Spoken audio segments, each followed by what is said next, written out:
Welcome, welcome, everybody. Thank you so much for joining us here at Still a Part of Us. We are so grateful to have Jess here with us to talk about her sweet Addy. And this is a place where we talk about infant loss and stillbirth. And so please be warned that we are going to be talking about a lot of things that could be possibly triggering. So keep yourself healthy and happy and make sure that if you shouldn't be listening to this, don't listen to it. Um but once again, thank you so much, Jess, for being on with us today. I so enjoyed hearing Addie's story. You're gonna cry, people. I'm just saying. So I would recommend listening to that episode. It was beautiful and it was hard to listen to, but it was so good to hear about Addie. So welcome again, Jess. We're so happy to have you here today. Thank you. I'm so happy to be here. For everybody that is joining us just on this episode, we'd love to. Can you give me a little bit of a recap? Tell me who Addie was and when she was born and how long ago she was born and passed away. Absolutely. So my daughter, her name is Addelyn Renee, so we lovingly call her Addy. She was born October 8th of 2020 and passed away October 10th of 2020. As of the day that we're recording this, it's actually 6 months to the day that she passed. So we're bringing more value and remembrance to her life today by talking about her. She passed away from a couple of very rare conditions, late term pregnancy conditions that were not detected. She passed away when I was 30 weeks and 3 days pregnant after giving birth. She had pretty severe hydrops, non immune hydrops, as well as, kind of figuring out after she was born. She also had a pretty significant left heart defect in her chamber called hypoplastic left heart syndrome, as well as underdeveloped lungs that were not detected earlier in pregnancy. And she was alive for 26 precious hours and she passed away in our arms. It's quite the story. So I once again encourage you all to listen to that. That it was I just wow, it was powerful. So thank you so much for sharing that. And so it's been 6 months and that is Mhm. still very you're still very fresh. This all this the sadness and the grief and I'm wondering how that has been for you since Addie passed away because I know that you mentioned on the other episode that you were pretty there was some anxiety, there was some anger. But yeah, tell me a little bit how those first little bit was and how it's been today. Yeah, 6 months, it feels like a lifetime ago and it feels like it's just yesterday. I feel like I'm in that really interesting transitional phase at 6 months. Very early on after she passed, I would say experienced a myriad of different feelings without any control over the feelings. So, very acute sadness and very strong anxiety, and then also a lot of anger that came, and it came in waves and it manifested in a lot of different ways for me, right? So I would, my anxiety would come almost irrationally in my mind and it would take me to a really deep, dark place that, I would never even think of, this was my fault. She passed away. It was my fault. Or if I had not done that one thing and then having a lot of anxiety and the physical parts of anxiety too, which I'd never experienced. So, not being able to breathe properly and my body just kind of freezing and, which is not good when you're trying to function and have work and life and jobs. And then I would say, that those feelings, specifically the anger, has slowly I've been able to control it more over the last 6 months. So I've been able to feel like, oh, this is coming on. I need to remove myself from a situation, or almost I'm getting to the point now where I tell myself I want to feel these things, but I can't do it right now, right? Whether I'm in a conversation at work or I'm on the phone with somebody who they're sharing something happy with me, and I'm like, I just need to tone it down for a second, but there's still those same feelings are very much there. I still specifically have a lot of anger that comes out often, and it just is. The anger just is, and I don't know if it'll ever go away, but it's getting more of a control over it and appropriate times and healthier ways to release that Yeah. than just lashing out at people or playing the blame game, specifically with myself, because I did that a lot. I was incredibly hard on myself, and I still am. But yeah, so that's how I'm feeling, I would say, today, and very it's progressively getting better, but it's never gonna go away. Yeah. So It doesn't. It doesn't. we're So you almost learn how to live with it. yeah, you do. It just makes you a kind of a new person and yeah. I like the way you put it though. You just said I kind of have gotten to the point where you're like, okay, this is not the appropriate time for this feeling and I will acknowledge it at some point in time, but not right now because I'm in the middle of doing this, thing at work or whatever. So I kind of like that because sometimes you do have to kind of figure out how to put them in check, but then also acknowledge them because when you don't acknowledge them, that causes the problems, I think. Well, and I think too, the other feeling I'm having a lot is, which at first I think shortly after her passing, it didn't hit me as hard, and I know it was there, but missing her and Oh, missing her on all of sense of the forms, missing the what if, could if, should ifs, missing her physically, missing, I mean, at least for me, I felt like my pregnancy was very much ripped from me. So I didn't have an opportunity, not in a sense, at least in my mind, that's how it felt. And so I didn't get that closure of even being pregnant. So at times I still just miss being pregnant. And so all those missing her and that whole experience is still also really, I would say, very prevalent right now, yeah. 6 months post. Yeah, well, and I was gonna say I mean, you gave birth to her at week 30 weeks Mhm. and 3 days, I think, if I'm not mistaken. Yep. And so, I mean, that's a good 10 weeks right there that you were, yeah, missing out on that time to have a big belly and just enjoy that it is kind of a nice time. And you're a pregnancy unicorn, so of course you would have enjoyed it. Like um so you mentioned something that I wanna bring up. So after you had Addie, were you able because you were working, you had just graduated with your master's degree, and were you able to take some time off from work? How did that look for you? So I took 3 weeks off of work, which sounds like not a lot of time, and it wasn't. Yeah. I had every opportunity to take much more time off. I was, I'm an HR manager, so I knew I had all these different protected rights, and there was state disability available. But for me and my mental state, we were still very much in the midst of COVID, and so I was able to work remotely. So I needed to feel normal. I needed for my mental health to have something to get up every day and to feel like I've accomplished something and I'm still me. I'm still this person without Addie, even though she's obviously changed every part of me, but I still had to just feel normal. So I actually chose to go back to work 3 weeks after. And it was very minor work. Like it was not like full scope job. My Mhm. company at the time was incredibly gracious and allowed me to take on things as I felt. They actually, I didn't speak to anybody. So I did a lot of work where it was, dealing with data or doing payroll. So still being an HR function, but not directly in the side of people. And they did not have very much communication about all of a sudden I was there and then I was gone. So not a lot of people knew about what had happened. They wanted to be really gentle with that communication. So I went back to work 3 weeks post her passing away in a remote function. And then I think after, like 5 weeks, I started going back into the office. That was right when things kind of end of 2020.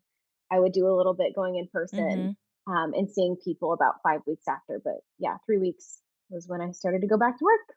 Wow. And did people know at work that you were pregnant?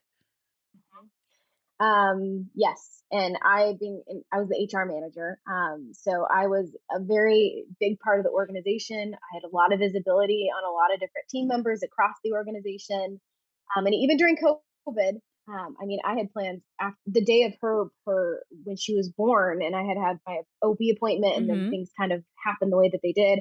I was dressed up ready to go to the office. So I Yeah. actually was on the phone with the manager saying, "Hey, I'll be in the office in 30 minutes. Let me just get my quick appointment done and get a Starbucks, and I'll be there." So people were very much aware of my pregnancy, and I was getting very big at that time. So Mhm. people knew when she was due. Everything. Yep. Yeah.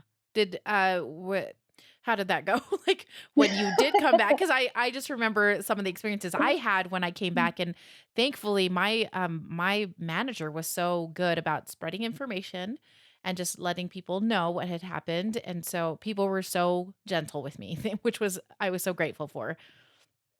I think some of if I some of the communication came directly from me. So I had, the other interesting part of me returning to work is I actually the day before she was born notified my executive team that I was leaving the company. We had bought a house in a different state. I basically gave them a 4-month resignation notice and said, after she's born, I just don't plan to come back. So let's plan for, training my Right. replacement. And so, I think some of that communication came directly from me. I think some of it was just, I think, hearsay. And, I never truly stated exactly what happened, besides that I was pregnant. She was very sick and now she's not here anymore. Yeah. And I can't wait to share some of this with them because I think all of them truly care about me and have the best intentions and were so gracious to me in that time. And I want them to hear Addie's story. Yeah. And now they hopefully get to, and they want Yeah. to partake because I'm still very close to a lot of them. So yeah, it was, I just kind of wanted to put myself back to work and focus on work and focus on feeling any type of normalcy that I could grasp on because it was such a non-normal situation. Yeah, the routine, that routine really helps, like, Mm. kind of reset some stuff, because oh, you can sit and wallow, like, you could easily sit and wallow for a while and it not be a good place to be, so, um Well, and I think it was kind of strategic for me and my husband and I, because we were very fortunate that we, partly I think because I work in HR and I know how the laws are applied, we were moving in a couple months, right? We'd both given notices. Mhm. We had planned to have her, and now she wasn't here, but we still had a house that we bought.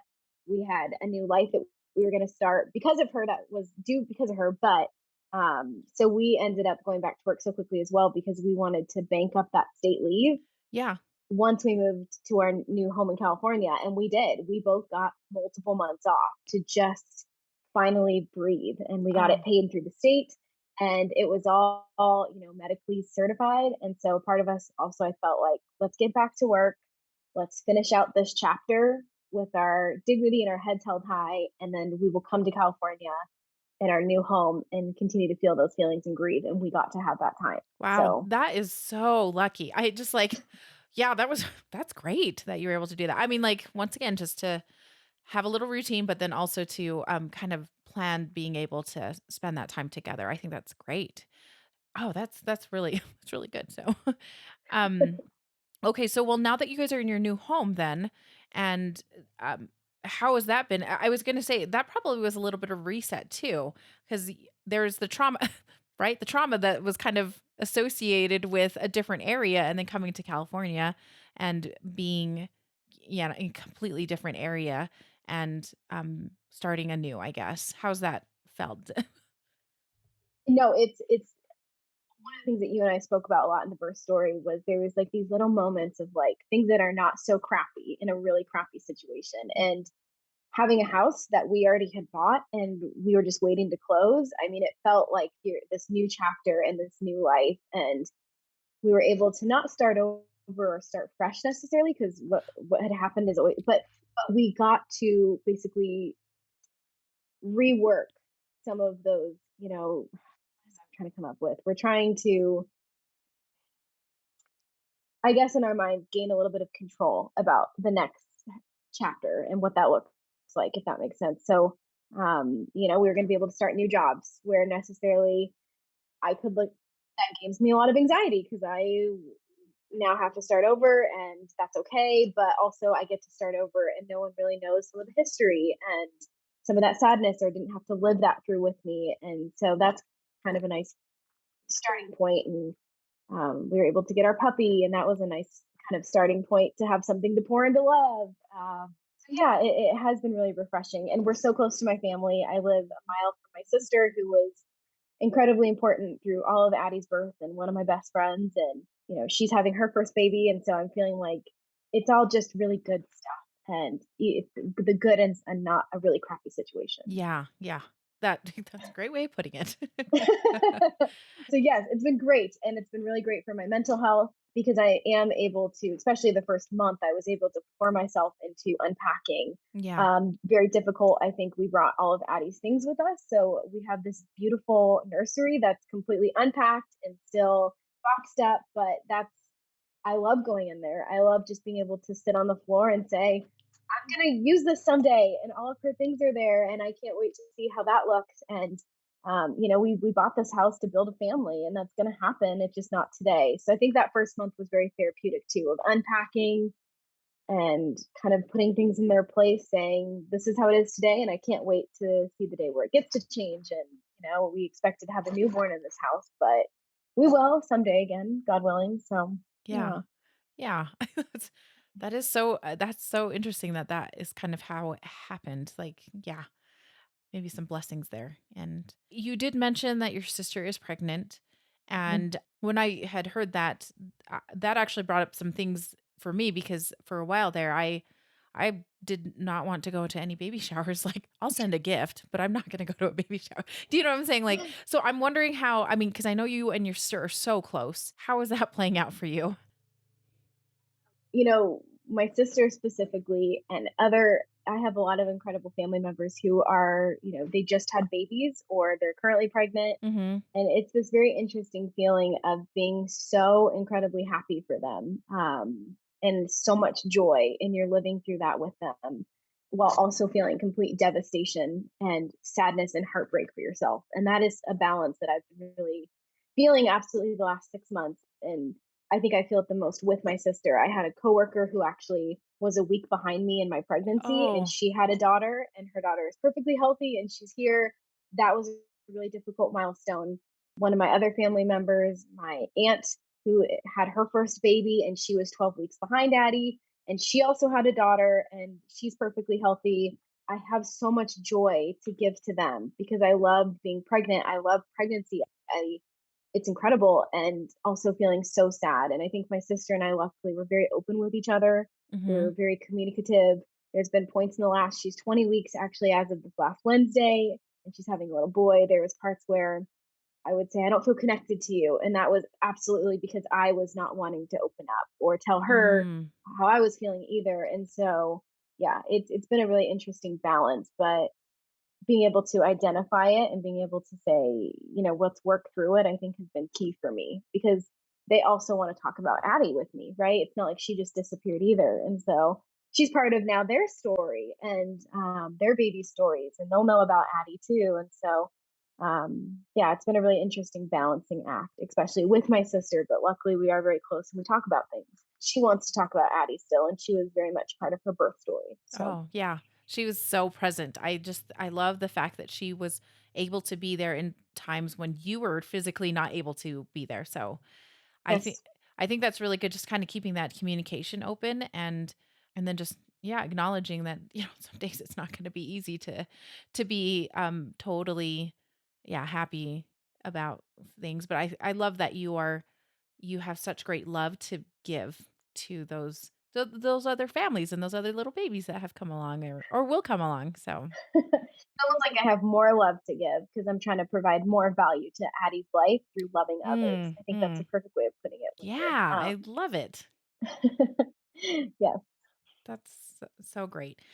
So tell me, what have you done? I know that this is actually kind of a thing that people look forward to listening or hearing about, and I'm so Mhm. excited that we have a videos portion now. But are there things that you have done that you have physically, like at any jewelry or mementos or stuffed animals or anything that you have to help you remember Addie? I mean, it's not like you're gonna forget Addie, but I'm like a lot of these Yeah, things kind of show up and they help. Like I think having something physical helps. So tell me if there's been anything that you or Patrick have used to kind of have Addie around.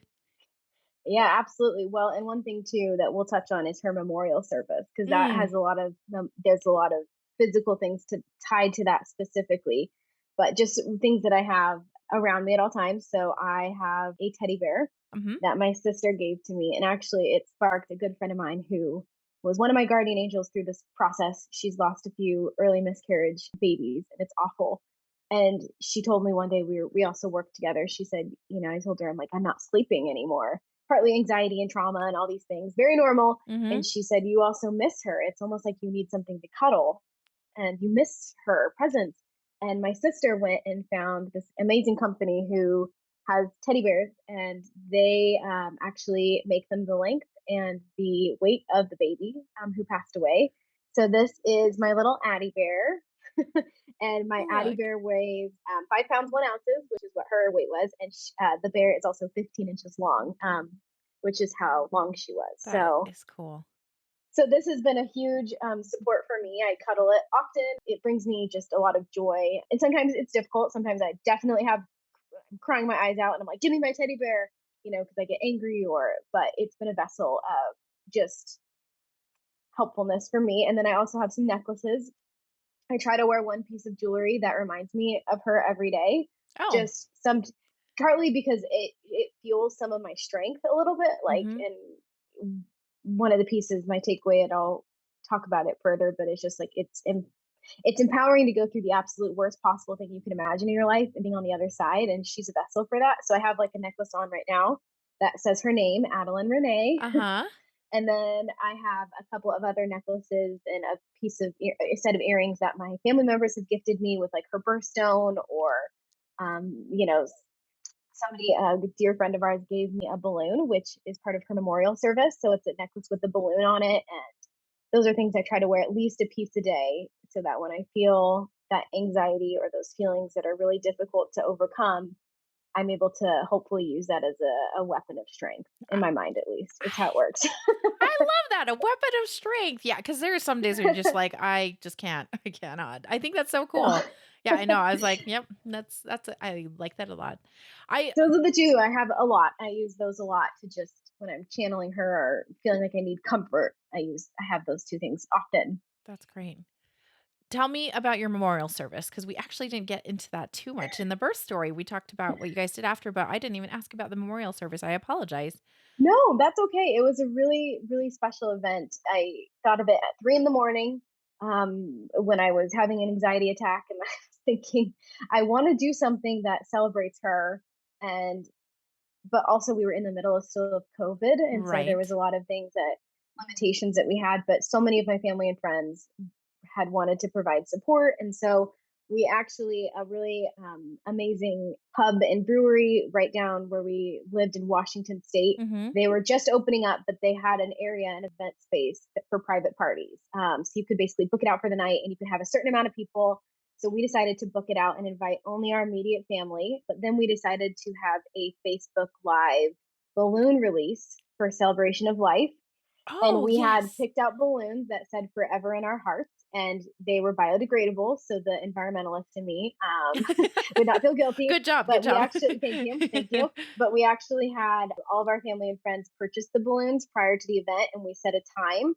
And I had all of our family and friends across the entire country film them releasing a balloon. And I had a lot of people actually put notes in the balloons. Like, I wrote a note to her and let that go. And multiple people just would write these notes or wrote on the balloons like little things to Addy.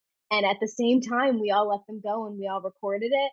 And we did it on the beach and next to this pub. And those are things I will forever cherish. And every year now, I have more of those balloons, and I will order more every year. And they were white. We'll release this white balloon or "Forever in Our Hearts" every year on her birthday. And anybody who wants to participate, our family and friends, which I know they will, it will be every year a remembrance of her. So, That is so cool. I love that so much. What a way to support, and then also just kind of, yeah, the remembrance is so, that is so great. I'm like, well, and I she kind of was want to born in October too, yes. which is crazy, which is, of course, which I didn't even know the significance of that. So I think it's just going to be every October, it's just going to be something to hold on to and to celebrate. Yeah. And yeah. Yeah, pregnancy and, infant loss awareness month, that was yeah, it's perfect, actually. So, I yeah. wanna see a video of that now. I'm like, "Well, you'll I'm gonna ask you to send me that video because I just wanna see it because I bet it was Oh, cool." I have like 25 of them, Oh, and I'm people all sure. posted them to this Facebook group, so to the event page, so I can always go and look back. And so many of my incredible family and friends, just they all participated and they uploaded their videos, and it just felt so special, especially during COVID, because we Yeah, all would have been together if we could.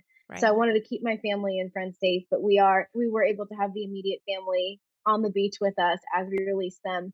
And we actually did it a month to the day she was born. So we Mhm. did it November 8th. So it was kind of this, at that point I'd healed up from my C-section pretty well. I was able to be more I could move around more and I was walking again. Like, well, I mean, I was walking after my C-section, but like really like feeling Right. more like strength with my own body because I dealt a lot with a lot of body shaming issues after she was born. So with myself, again, blaming my body, it didn't do its job, hating looking at the scar from the C-section and all of those things too. So it felt really empowering to be able to walk on that beach and release that balloon for her. Yeah, that's so great. And I just because I thought I was thinking, I was like, oh, but they didn't. I guess they didn't have a service or a memorial, but you did, and you just thought about it in the middle of the night because you wanted to honor her. I think that's so great. What a great idea! Like what a beautiful idea. Thank you, and hopefully others are able to take away from that too. Like it doesn't have to be, especially during COVID, and even if post COVID, which I know we're so close. We're I can feel it. We're Mm-hmm. getting there, Mm-hmm. but honoring your baby, even if miles away from each other, right? That was Yeah. the other thing is family in Kansas and family who are in Washington D.C. and Mm-hmm. Alaska. We all got to do this together for her, and Yeah. so that was really special. Yeah, that is really special. I think that's what a cool idea. I was like, "Oh, I kinda wanna try something like that." Let's just jump back really fast. I do wanna, cover something that it kind of ends up being a little bit of a recurring theme actually, is that you mentioned there was some body shaming, on your for yourself, feeling like your body had failed your baby, basically, and how are you I guess how are you confronting that? How are you dealing with that? Are you seeing a therapist? Are you tell me some of your thoughts that you're doing to try and combat that, I guess. I am seeing well, I am currently as needed, but was very heavily seeing a therapist, Mhm. both for myself individually and then also with my husband. So we did marriage counseling post, and that was volunteer. Like we Right, wanted to right. do that Yes. because I refused to let something like this destroy our marriage. I'm like, I love you too much. She was created out of love and purity. And so we did do a lot of therapy. And that was one of the things that came up for me was, I was fully anticipating a postpartum body. Like that's almost like I was excited to be proud. Like I produced this incredible being. And then to have her not here with me and to still have all of the postpartum stuff happen and, suppressing the milk and the big scar from the C-section, I just it was incredibly difficult. It still is. I was able to, I think, get some of my physical health back and being able to do longer walks and doing some like hit workouts. That really helped because then I felt like I still have that strength. And one of the things that really resonated with me, and I can't share this enough, is with Addy specifically. And I know everyone's stories are different, but she was very sick for a long time and it wasn't detected.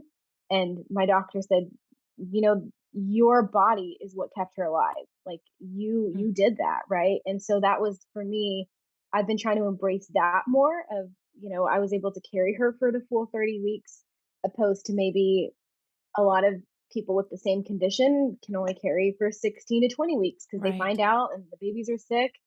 So she said that's a true reflection of how strong your body was. So I'm just trying to use that moving forward, especially if I go down that like tunnel of my body's not strong enough. I can't, all these things. I don't want to be scared to get pregnant again. I could go down a very deep path.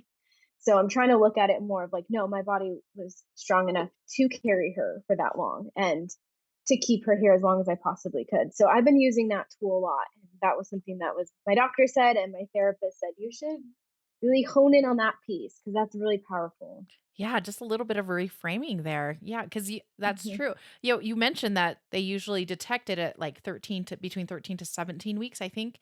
And Yep. by then I mean, the baby might have already passed away and your body was keeping her alive. I think that is a great way to think about it and reframe it. Yeah. Yes. Yeah, that's regardless, it's still hard. So you guys did go to you have gone to therapy, you have gone together as a couple. How has Patrick, your husband, dealt with the grief? I this is also another recurring theme is that it seems like they're like everybody says, "Yeah, my spouse grieves way differently than I do." And it's surprising. So I'm assuming it's the same way for you guys. Yes, he does. He has grieved very differently, and I think the thing that I'm really proud of us, and we've been together almost 10 years. She was Mhm. our first baby, and very planned, very very planned Mhm. baby, and we both just looked at each other and we said we will not let this destroy us, and we will do whatever it takes for the other person to make sure that that person feels supported through this process. And his grief form has been very quiet. He Mm, wants to not move on because you don't move on, but to move forward. And yes. the move to California and the puppy, all those things have just aided for him. For me, I keep getting stuck back in certain periods of time. And Mm, so one of the things that we have to continue working on, and we are working on all the time, is communicating about that. Like, I'm not saying I want to talk to you for hours and hours. That's why I have this fantastic community, but just, hey, today's not a good day. I'm really having a bad day. And you know why? Obviously, you lived it with me.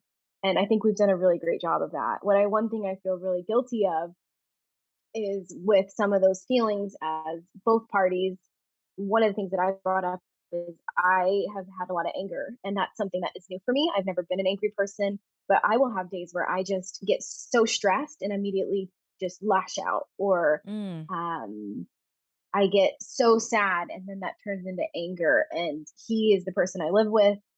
He's the one closest proximity, and I feel so bad for him sometimes, but he manages a lot of that lashing, and that's not fair to him. So that's another thing that we're also working on, which is a direct result from what we went through. But I think us going to therapy and just saying we are on the same grounds, we're just dealing maybe with some of the other intricacies of that a little mhm. differently, but we have the same platform has been key for us and how we've grieved. Because, yeah, we both have grieved very differently. Yeah. I like that acknowledging that he has kind of been the brunt of some of the things that you might be feeling, but then just being able to say, it's, thanks for thanks for sticking with me. Yeah.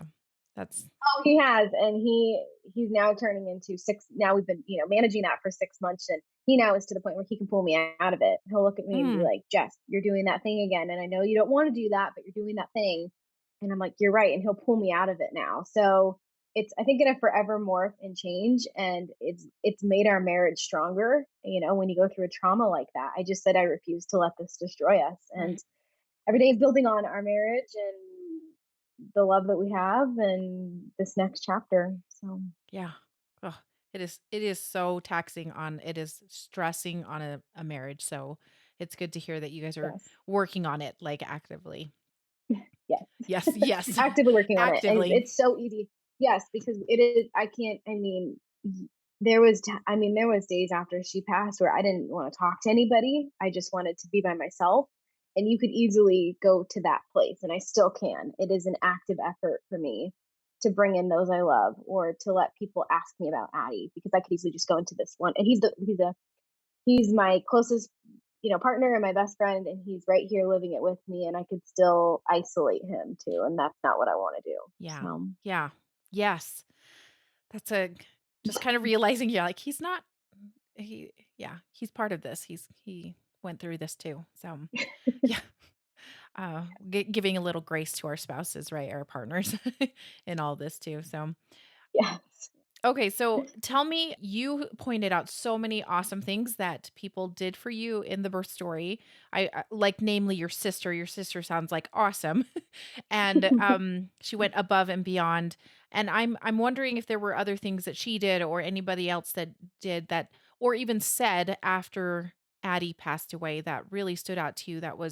That helped. Like, we want to offer ideas, I guess, for others who may be looking to help somebody that has lost a child. So, what things stood out to you? Absolutely. So, what really stood out was, close colleagues or friends would say, "I don't know what to say. There is nothing to say, but let me do this act for you." So, it would be bringing a sandwich, or, here's a bottle of wine, or, here's just, a socially distanced hug. That wasn't allowed, but, and they're like, I can't tell you anything. I can't say anything to make this better or for it to go away. It just is. And I just want you to know that I'm here to support you. So I had a couple of close friends do that. I had a couple of close friends, for me, after a C-section, I wanted to get back to being active because it was kind of that control thing with my body again. Like, Mhm. I wanted to feel like I had some sense of control. I had friends just say, "Look, can I just walk with you? We don't have to talk. Can I just go on a walk with you?" And it was great for the friend and great for me because I needed to, I should have had a chaperone anyway walking after a C-section. So that was really, really gracious of them. And I think too, just a few folks, mainly people I worked with, again, kind of in that sensitive environment, would just text me, "Here's a heart. I don't say anything but a heart. And that was perfect. And that Hmm. was so helpful to just acknowledge that there was presence outside of the situation of people who truly cared. And they didn't have to say anything. And there was nothing right to say. There still isn't anything right to say. Yeah. So I think just small acts, whether it was, bringing, I really wanted Jimmy John's when I was pregnant and I didn't have it. So bringing me a Jimmy John sandwich or going on a walk with me because that was the only thing that let me feel human again during that time period after all of that happened. So Yeah. those were really great recommendations that I'd love to share for others. Yeah. That is also like the small things make the biggest impact, I feel like. So I that's cool that you have had a lot of Yes. support, had a lot of support through this all. Okay. Well, on the flip side then, I want to know if was there anything that you would maybe just recommend people not say or not mention in after somebody's lost a child? Because I know that everybody has it's different for everybody, but I'm curious to know if there was something that really kind of rubbed you the wrong way. Don't call Yeah. anybody out.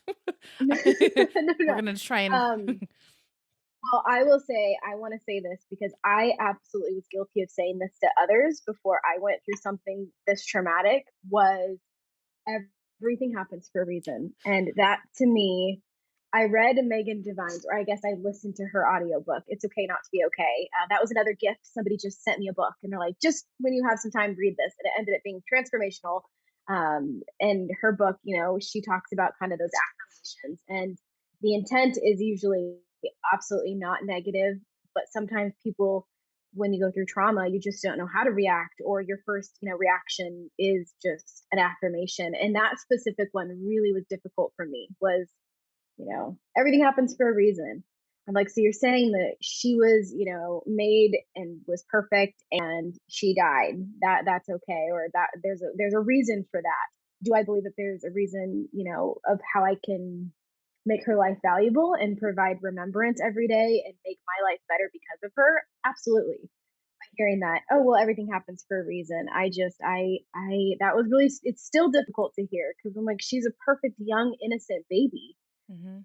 How is that, So that one specifically for me, and I know there's other affirmations as well, like, oh, there's a plan for everything, or and I would like to believe that this event has transformed me and will continue to do so, which is just again providing value and remembrance to her life. But I mean, her dying, like, I don't think there should, I don't know. It just, that one for me is really difficult. Yeah. Yeah, because 'cause you're just like, "What? No, no." Yeah, yeah. I know Uh, they don't mean it to be no, like ill no. willed. No. No, no. And I know that. It's just, that one for me was really difficult, especially in a time when you don't feel like you're grasping onto whatever you can to feel normal or to feel okay and to feel some sense of happiness. And then to hear like, oh no, no, you're supposed to go through this. And again, I know that's not the end, but or it'll happen and you'll find out why later. That one to me was tough. Yeah, because 'cause you're just like, "Really?" No, yeah. I have issue with those both of those platitudes as well. So, like you said, you are trying to bring value and remembrance of her, and, those yeah, you just are like, so I was meant to lose her." Yeah, it just does not sit well, so, Yeah. So that one was really difficult to sit with, and I heard it quite a bit, and it continued. And part of me wanted to be brave and just tell them, "Hey, I know you mean this in the best way possible, but this is how it's perceived for me right now, right?" I never did because they're coming from a place of love and care. yeah, But yeah, be really gentle with that. After somebody's had a significant loss like that. yeah. Have you had any kind of aha moments or any realizations about this grief journey, about grief in general, about you yourself? Yeah, tell me if you've realized anything. Yes. So I would say this realization came about, I would say, 4 months post her passing. And when I think about the worst thing that could have happened, getting pregnant and feeling that joy, the worst thing in my mind that could have happened is that I would, lose a child in life, losing a child. And that happened. I did. I lost a child, and all these different things happened. Of course, intertwined with that. But that's the absolute in my whole life. What now, presently, in the future, what could be the worst thing? It's losing a baby. I faced the worst absolute thing you could face, in my mind, at least for me as a person. Everything moving forward now, I'm living my life with this sense of fearlessness because I've already lived through the worst thing possible. That feeling, and I do believe that this was a gift from Addy in some sense. I do. That everything else, it's like, hey, I didn't get that job, or that interview didn't go well, or hey, we can't afford that really nice car that we've been looking forward to, or we have to sell our things because one of us lost their jobs, or there's just so many things that it doesn't matter. Like you face the worst thing that could possibly happen, and there's this sense of fearlessness that I've been able to really hone during this grieving period and will continue to. And I think it's a gift from her, that feeling of, I used to be so attached to outcomes and not, such Mm, a planner. And, you can't plan what happened, and no one can plan to lose a baby. And I'm really proud of myself for being on the other side 6 months later to say, I miss her and I love her. And she gave me this gift of fearlessness because I lost her. And so that would be a aha moment for me. And she's changed my life. oh, I got chills from that. That is that is so beautiful that she's given you this really different perspective and just realizing that it, it'll be fine. You've gone through the worst of it. And yeah, what a tribute to her actually. Your life will be a tribute to her. So, is there any last piece of advice or anything else you'd like to share with us today about Addie, about anything that's helped you, anything that we haven't covered that I'm sure I missed? No, I would just say, as a lasting thought, people's lives continue to move forward. And even if they were those, immediate people during that acute period, or they were there and they're not, it's not like their support has gone, but life moves forward and they've got things in their life that are moving forward. So finding little things to remember your child by. And one of the things that I'm doing to honor Addie, my husband and I are doing in this new house, we currently have a completely dirt backyard. So we're getting to transform that and spend way too much money on a backyard. Is we're actually making a garden for Addie. And one of the things that somebody gifted us was a bench plate that Oh, has her name and her date of birth and death. And we are going to create a garden. And, I always associated white and pink flowers, any kind of flowers, with her being a little princess. And we're gonna make a garden for her with only white and pink flowers. And that's something that every day I get to go and I get to love on it and I get to care for it. And it's gonna provide me a daily remembrance when things bloom. That to me is one thing that we're doing, but that I cannot wait. We're close. Just a lot of money on a backyard, but we're very close. That'll be the first project that we get done. that's So yeah, that would be my lasting thought, is whatever that looks like in your life and something to take care of daily. Is for them because they would be here normally to take care of, or you would. mhm. I hope that she would have been here every day to take care of, and Yeah. she's not. So. Yeah. Jess, thank you. That was beautiful. And I love that idea of just having something daily to take care of and remember your child by.